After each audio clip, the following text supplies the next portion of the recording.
তব কথামৃতম তপ্তজীবনম কবিভিरीडितं কলমশাপহম শ্রবণমঙ্গলম শ্রীমদাততম ভুবি গৃহণন্তি ये ভুরিদা জনাঃ।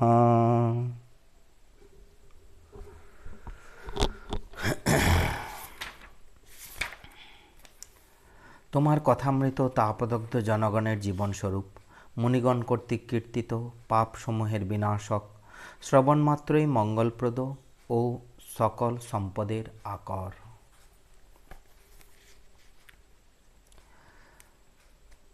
আমরা কালকে পড়েছিলাম 166 পৃষ্ঠার নিচে সবথেকে আন্তরিক ভক্তি ও দেখানো ভক্তি। ঈশ্বর মন দেখেন। ঠাকুর বলছেন যেমন ভাব তেমনি লাভ বলে একটা গল্প বলছেন যে একজন ভাগবত পাঠে গিয়েছিল আর একজন বন্ধু ভাগবত পাঠ শুনতে না গিয়ে বেশ্যালয়ে গিয়েছিল। আর বেশ্যালয়ে যে গিয়েছিল সে ভাগবত পাঠ যে শুনতে গেছে তার কথা ভাবছে, আর যে বেশ্যালয়ে গেছে সে ওই ভাগবত পাঠ যে শুনতে গেছে তার কথা ভাবছে। এবারে কি হলো না, যে বেশ্যালয়ে গিয়েছিল সে যেহেতু ভাগবত পাঠ করছে তার কথা ভেবেছে, সেহেতু তাকে বিষ্ণুদূত নিয়ে গেল বৈকুণ্ঠে। আর যে ভাগবত পাঠ করতে যে ওই উল্টো চিন্তা করছিল তার জন্য তাকে যমদূতে নিয়ে গেল। ভাবগ্রাহী জনার্দন বলছেন, কে কোথায় আছে ঠাকুর দেখেন না, কার কীরকম ভাব সেটা দেখেন। ভগবান মন দেখেন, কে কি কাজে আছে, কে কোথায় পড়ে আছে তা দেখেন না। কর্তাভাজারা মন্ত্র দিয়ে বলেন এবার মন তোর, অর্থাৎ এখন সব তোর মনের উপর নির্ভর করছে। বলছে মনের গুণে হনুমান সমুদ্র পার হয়ে গেল। আমি রামের দাস, আমি রাম নাম করেছি, আমি কি না পারি এই বিশ্বাস। তারপর ঠাকুর ওই ধুনুরির তুহু তুহু বলছেন, মানে আমি এই অহংকার যতক্ষণ না যাচ্ছে ততক্ষণ পর্যন্ত, এই তুমি তুমি ভাব যতক্ষণ আছে, আমি কেউ নয় তুমিই সব, যতক্ষণ এই ভাব হচ্ছে ততক্ষণ কিছু হবে না, ততক্ষণ এই সংসারে ভুগতে হবে। বলছে একটু কষ্ট করে সৎসঙ্গ করতে হয়, বাড়িতে কেবল বিষয়ের কথা, রোগ লেগেই আছে, এই একটু কষ্ট করে সৎসঙ্গ করতে হয়। তারপর বলছেন সকলেরই জ্ঞান হতে পারে, কত সুন্দর কথা, সকলেরই জ্ঞান হতে পারে, জীবাত্মা আর পরমাত্মা প্রার্থনা করো, সেই পরমাত্মার সঙ্গে সব জীবেরই যোগ হতে পারে, তার মানে জীবাত্মা আর পরমাত্মার মিলন হতেই পারে। কিন্তু ওই বলছেন গ্যাসের নল সব বাড়িতেই খাটানো আছে, গ্যাস কোম্পানির কাছে গ্যাস পাওয়া যায়, আরজি করো সকলেই গ্যাসে করলেই গ্যাসের বন্দোবস্ত করে দেবে। মানে কি, ভগবানকে ডাকো, ভগবানের কাছে প্রার্থনা করো, তাহলে হয়ে যাবে। কারুর চৈতন্য হয়েছে তার কিন্তু লক্ষণ আছে, ঈশ্বরীয় কথা বই আর কিছু শুনতে ভালো লাগে না, ঈশ্বরীয় কথা বই আর কিছু বলতে ভালো লাগে না। যেমন চাতক শুধু বৃষ্টির জল পান করে সেই রকম। তারপর ঠাকুর এই রামলাল আর কালীবাড়ির ব্রাহ্মণ কয়েকটা গান করলেন। তারপর বলছেন অনুরাগ বাঘ, বলছে অনুরাগ যখন আসে তখন এই কাম ক্রোধাদি রিপুকে কপ কপ করে খেয়ে ফেলে। বলছে ঈশ্বরে একবার অনুরাগ হলে কাম ক্রোধাদি থাকে না, গোপীদের ওই অবস্থা হয়েছিল। অনুরাগ অঞ্জন, অনুরাগ অঞ্জন চোখে দিয়েছ, তাই ওই রূপ দেখছ, কি না সর্ব চতুর্দিকে কৃষ্ণময় দেখছে। কেন না অনুরাগ অঞ্জন চোখে দিয়েছে। যারা কেবল কামিনী কাঞ্চন নিয়ে আছে, ঈশ্বরকে একবারও ভাবে না, তারা বদ্ধজীব। তাদের নিয়ে কি মহৎ কাজ, তাদের নিয়ে কি মহৎ কাজ হবে। যেমন কাকে ঠোকরানো আম, ঠাকুর সেবায় লাগে না, নিজের খেতেও সন্দেহ। বদ্ধজীব সংসারী জীব এরা যেমন গুটি পোকা, মনে করলে কেটে বেরিয়ে আসতে পারে, কিন্তু নিজে ঘর বানিয়েছে, ছেড়ে আসতে মায়া হয়, শেষে মৃত্যু। মুক্ত জীব তারা কামিনী কাঞ্চনের বশ নয়। বলছে মায়াতে ভুলিয়ে রাখে, দু একজনের জ্ঞান হয়, মায়ার ভেলকিতে ভোলে না, কামিনী কাঞ্চনের বশ হয় না। আরও বলছেন যে সাধন সিদ্ধ আর কৃপা সিদ্ধ। কেউ অনেক কষ্টে ক্ষেত্রে জল ছেঁচে আনতে পারলে ফসল হয়, কারো জল ছাঁচতে হলো না, বৃষ্টিতে ভেসে গেল। যাহা নিত্য সিদ্ধ, জন্মে জন্মে জ্ঞান চৈতন্য হয়ে আছে, ফোয়ারা বুঝে আছে, হঠাৎ করে ফোয়ারা খুলে গেল, ফরফর করে জল এসে যায়, তখন আর কষ্ট করে জল আনতে হয় না। বলছে নিত্য সিদ্ধের প্রথম অনুরাগ যখন লোকে দেখে তখন অবাক হয়, বলে এত ভক্তি বৈরাগ্য প্রেম কোথায় ছিল। তো রামলাল আবার গান গাইতেছেন। ঠাকুর বলছেন, আহা কি গান, তুমি সর্বস্ব আমার। গোপীরা অক্রূর আসবার পর শ্রীমতীকে বললে, রাধে তোমার সর্বস্ব ধন হরে নিতে এসেছে। এই ভালোবাসা, ভগবানের জন্য এই ব্যাকুলতা। গান শুনতে শুনতে ঠাকুর গভীর সমাধি সিন্ধু মধ্যে মগ্ন হইলেন। ভক্তেরা একদৃষ্টে ঠাকুরের দিকে অবাক হইয়া দেখিতেছেন, কোনো সারা শব্দ নাই, ঠাকুর সমাধিস্থ।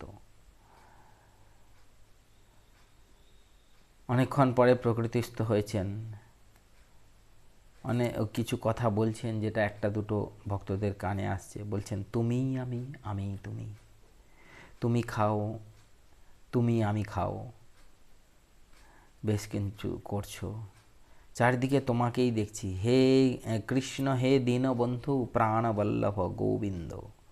প্রাণবল্লভ গোবিন্দ বলতে বলতে আবার সমাধিস্থ, ঘর নিস্তব্ধ।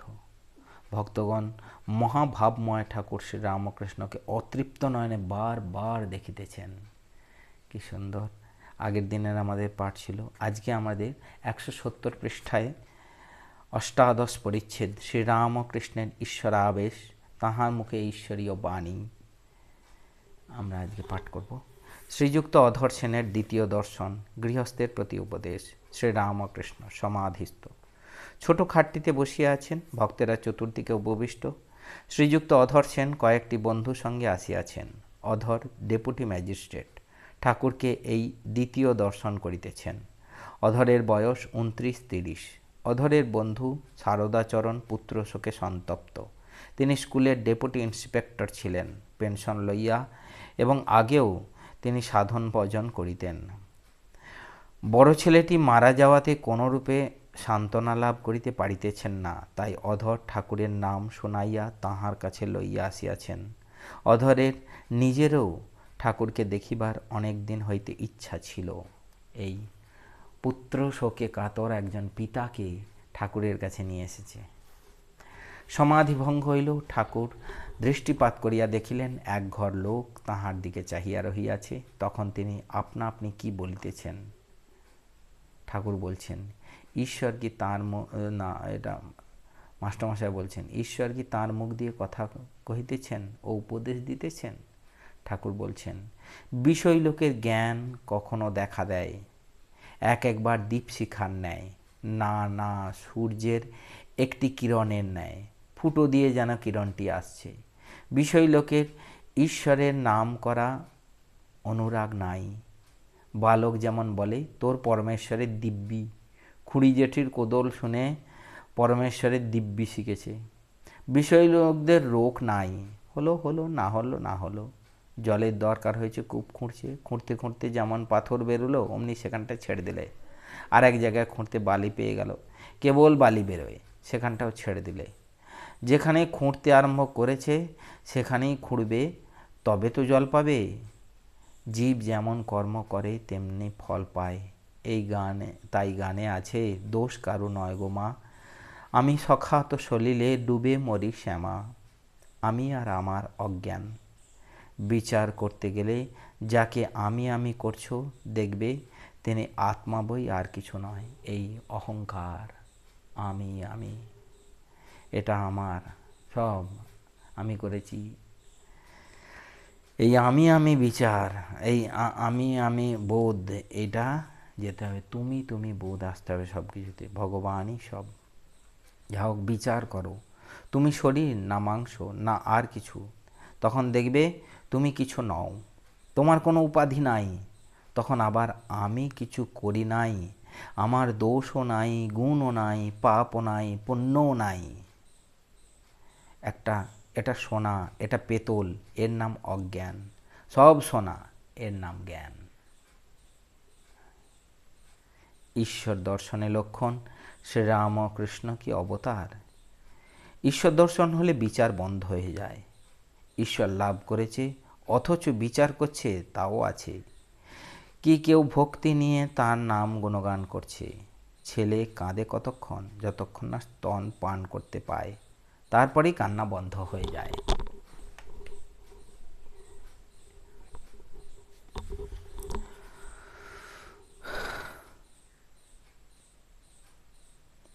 কেবল আনন্দ, আনন্দে মার দুধ খায়। তবে একটি কথা আছে, খেতে খেতে মাঝে মাঝে খেলা করে, আবার হাসে। ঠাকুরের কি সুন্দর অভিব্যক্তি এটা বলছেন। তিনি সব হয়েছেন, তবে মানুষে তিনি বেশি প্রকাশ। যেখানে শুদ্ধ সত্য বালকের স্বভাব, হাসে, কাঁদে, নাচে, গায়, সেখানে তিনি সাক্ষাৎ বর্তমান। পুত্র শোক, জীব সাজ সমরে।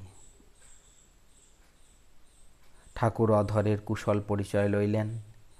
অধর তাহার বন্ধুর পুত্র শোকের কথা নিবেদন করিলে ঠাকুর আপনার মনে গান গাহিতেছেন, জীব সাজ সমরে, রণবেশে কাল প্রবেশে তোমার ঘরে, ভক্তি রথে চড়ি লয়ে জ্ঞান তনু, লয়ে জ্ঞান তুন, রসনা ধনুকে দিয়ে প্রেম গুণ, ব্রহ্মময়ীর নাম ব্রহ্ম অস্ত্র তাহে সন্ধান করে, আর এক যুক্তির রণে চাই না রথরথী, শত্রু নাশে জীব হবে সুসঙ্গতি, রণভূমি যদি করে দাশরথী ভাগীরথীর তীরে। কি করবে? এই কালের জন্য প্রস্তুত হও। ঠাকুর বলছেন কি করবে? এই কালের জন্য প্রস্তুত হও। কাল ঘরে প্রবেশ করেছে, তাঁর নাম রূপ অস্ত্র লয়ে যুদ্ধ করতে হবে। তিনিই কর্তা। আমি বলি যেমন করাও তেমনি করি, যেমন বলাও তেমনি বলি। আমি যন্ত্র তুমি যন্ত্রী, আমি ঘর তুমি ঘরণী, আমি গাড়ি তুমি ইঞ্জিনিয়ার। নাম রূপ অস্ত্র নিয়ে কালের সঙ্গে যুদ্ধ করতে বলছেন। তাকে আম্মকতারি দাও। ভালো লোকের উপর ভার দিলে অমঙ্গল হয় না, তিনি যা হয় করুন। এখন যার ছেলে মারা গেছে, তার সেটা কি অমঙ্গল না মঙ্গল? এখন ঠাকুর বলছেন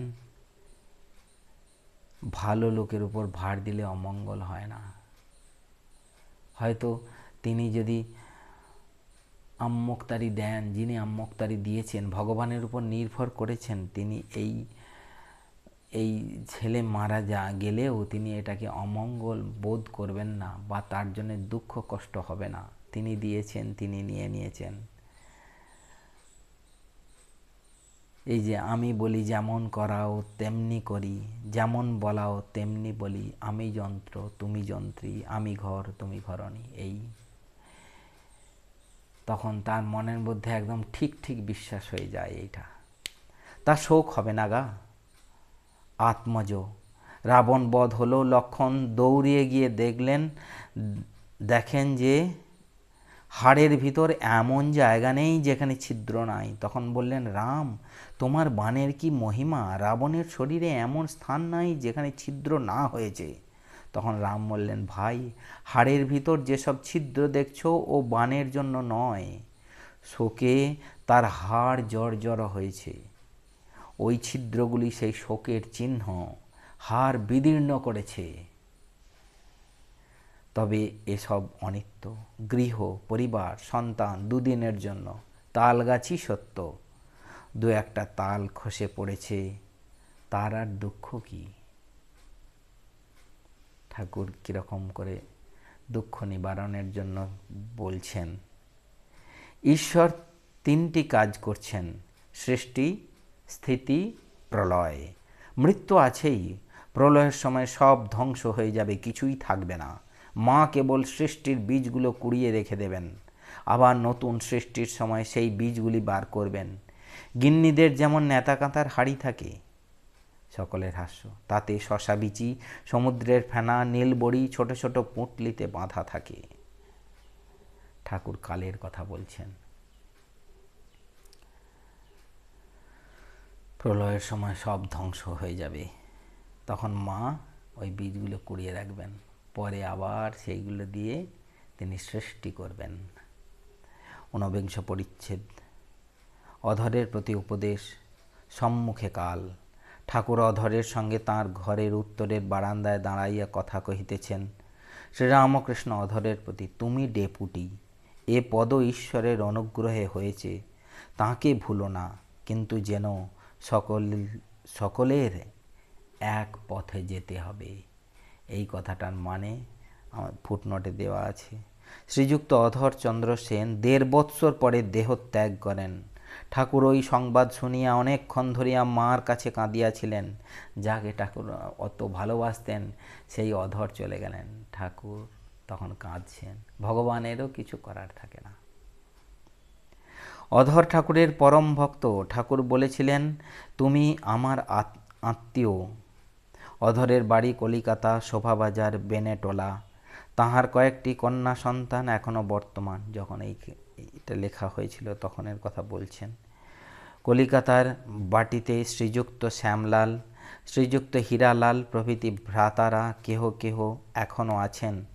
তাহাদের বাটি, বৈঠকখানা ও ঠাকুরদালান তীর্থ হইয়া আছে। ফুটনোট শেষ। এখানে 2 দিনের জন্য বলছেন, সকলের এক পথে যেতে হবে, এখানে 2 দিনের জন্য। সংসার কর্মভূমি, এখানে কর্ম করতে আসা। যেমন দেশে বাড়ি, কলকাতায় গিয়ে কর্ম করে। কিছু কর্ম করা দরকার। এই বলছে কিছু কর্ম করা দরকার, সাধন। সেই কর্মটা কি না? সাধন। বলছেন তাড়াতাড়ি কর্মগুলি শেষ করে নিতে হয়। স্যাকরারা সোনা গলাবার সময় হাপড়, পাখা, চোং দিয়ে হাওয়া করে যাতে আগুনটা খুব হয়ে সোনাটা গলে। সোনা গলার পর তখন বলে তামাক সাজ। এতক্ষণ কপাল দিয়ে ঘাম পড়ছিল, তারপর তামাক খাবে। খুব রোগ চাই, তবে সাধন হয়। দৃঢ় প্রতিজ্ঞা। তার নাম বীজের খুব শক্তি, অবিদ্যা নাশ করে। বীজ এমন কোমল, অঙ্কুর এত কোমল, তবু শক্ত মাটি ভেদ করে, মাটি ফেটে যায়। কামিনী কাঞ্চনের ভিতর থাকলে মন বড় টেনে লয়, সাবধানে থাকতে হয়। ত্যাগীদের অত ভয় নাই। ঠিক ঠিক ত্যাগী কামিনী কাঞ্চন থেকে তফাতে থাকে। তাই সাধন থাকলে ঈশ্বরে সর্বদা মন রাখতে পারে। ঠিক ঠিক ত্যাগী যারা সর্বদা ঈশ্বরে মন দিতে পারে, যারা সর্বদা ঈশ্বরে মন দিতে পারে, তারা মৌমাছির মতো কেবল ফুলে বসে মধু পান করে। সংসারে কামিনী কাঞ্চন ভিতর যে আছে, তার ঈশ্বরে মন হতে পারে। আবার কখনো কখনো কামিনী কাঞ্চনেও মন হয়। যেমন সাধারণ মাছি সন্দেশেও বসে, আবার পচা ঘায়েও বসে, বিষ্ঠাতেও বসে।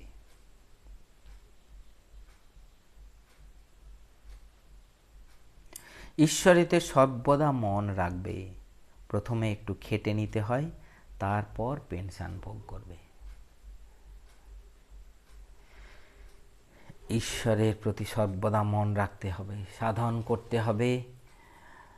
একটু খেটে নিলে তারপরে অত কষ্ট হবে না। সাধন করা মানে কি? তার নাম গুণকীর্তন, তাকে প্রার্থনা, তাকে আম্মোক্তারি দেওয়া। তিনিই সব, আমি কিছু নয়। তিনি কর্তা, আমি অকর্তা।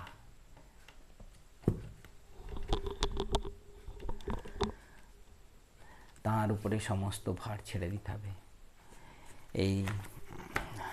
আজ এই পর্যন্ত। ওম নিরঞ্জনং দীপ্তমনন্তরূপং ভক্তানুকম্পাধৃতবিগ্রহং বৈ ঈশাবতারং পরমেশমিড্যং তং রামকৃষ্ণং শিরসা নমামঃ। ওম শান্তি শান্তি শান্তিঃ। হরি ওম তৎসৎ। শ্রীরামকৃষ্ণার্পণমস্তু।